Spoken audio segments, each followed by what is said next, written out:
ఈ ఈ ఏడాది పాలన మీద జగన్మోహన్ రెడ్డి కూడా రియాక్ట్ అయ్యారు. ఒకసారి జగన్ బైట్. ఈ పెద్ద మనిషి చేస్తూ ఉన్న పాలన భయానక పాలన సృష్టించడం. ఈరోజు రెడ్ బుక్ రాజ్యాంగం నడుస్తూ ఉంది. ఎవరైనా కూడా గొంతు విప్పుతారు చంద్రబాబు నాయుడుకు వ్యతిరేకంగా అని చెప్పి ఎక్కడ చంద్రబాబు నాయుడు గారికి అనిపించినా వెంటనే ఆ మనిషి గొంతు పట్టుకోవడం, ఆ నులిపేయడము. ఇంతవరకు ఎప్పుడు హిస్టరీలో ఇటువంటి కార్యక్రమాలు ఎప్పుడు జరగల. ఒక తప్పుడు సాంప్రదాయానికి పెద్ద మనిషి చంద్రబాబు నాయుడు గారు ఈరోజు బీజం వేస్తూ ఉన్నాడు. ప్రతి నియోజకవర్గంలో కూడా పాత కేసులు ఏమేమి ఉన్నాయని చెప్పి తవ్వుతున్నారు. మన ఎమ్మెల్యే క్యాండిడేట్లను ఎలా ఇరికించాలి అని చెప్పి, ఆ కేసుల్లో ఎలా ఇరికించాలి అని చెప్పి ఇప్పుడు చూస్తూ ఉన్నారు. ప్రతి కార్యకర్తకు నేను ఒకటే చెప్తా ఉన్నా, ఎవడెవడైతే మీకు అన్యాయం చేశాడో పర్వాలా, అన్యాయం చేయండి, చేయించుకుంటాం, టైం మీది, కానియండి, కొట్టండి అని చెప్పి చెప్పండి. ఆడు ఎవడు ఏం చేస్తూ ఉన్నాడో పేరు రాసుకోండి. రెడ్ బుక్ అని నేను చెప్పను, కానీ పేరైతే రాసుకోండి. మీరు ఏ బుక్లో రాసుకున్నా పర్వాలా. దాని తర్వాత మాత్రం అన్యాయం చేసినోనికి సినిమా మాత్రం మనం చూపిస్తామని చెప్తాను. ఆ మనిషి రిటైర్డ్ అయి ఉన్నా కూడా లాక్కొని వస్తా. ఏడాది పాలన అంతా అరాచకం అంటూ ఉన్నారు. ఇదే తరహా ఆరోపణలు చేశారు కదా సార్ గతంలో కూటమి నేతలు కూడా జగన్ ప్రభుత్వం. అంటే ఇది ఏముంది, వీళ్ళ పొలిటికల్ ఇష్యూ. ఇప్పుడు అది క్యాడర్ కొరకు మాట్లాడింది తప్ప ప్రజల కొరకు మాట్లాడింది కాదు కదా. సో ప్రజలకేం సంబంధం ఈ సినిమాలతోని?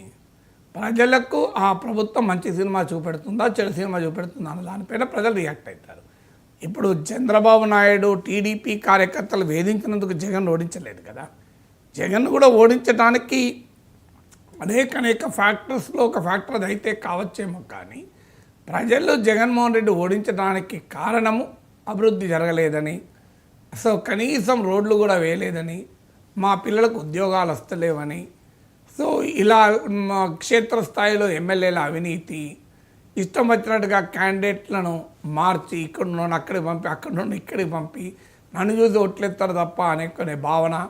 సో మీకు మద్యము, ఇసుక, మీకు ఇట్లాంటి వాడి భూములు, ఈ గందరగోళము, ఇవన్నిటి వల్ల మీకు జగన్మోహన్ రెడ్డి ఓడిపోయాడు. ఇలాంటి అనేక ఫ్యాక్టర్స్లో సో కేవలం టీడీపీ వారిని వేధించినందుకే జగన్ ఓడిపోలేదు, వైసీపీ వారిని వేధించినందుకు టీడీపీ ఓడిపోదు.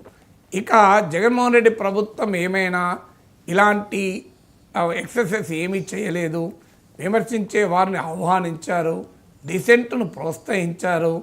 అసలు ఎవరైనా ప్రశ్నిస్తే ఆ ప్రశ్నలో న్యాయం ఉంది కదా అని ఆలోచించారా? వీళ్ళైనా అలాగే చేశారు, వాళ్ళైనా తరతమ తేడాలుంటే ఉండొచ్చేమో, కానీ అల్టిమేట్గా ప్రభుత్వాలు ఇప్పుడు కూడా ఏమంటున్నాడు జగన్, నేను మళ్ళీ వాళ్ళ రంగా చూస్తున్నాను అంటున్నారు కదా. సో అందువల్ల it is a political fight. So దీనికి ప్రజలతో రియాక్టర్ ఉంటుందని అనుకోను. ఇక నారా లోకేష్ కూడా మాట్లాడారు ఏడాది పాలన మీద. లోకేష్ బయట ప్లే చేయండి.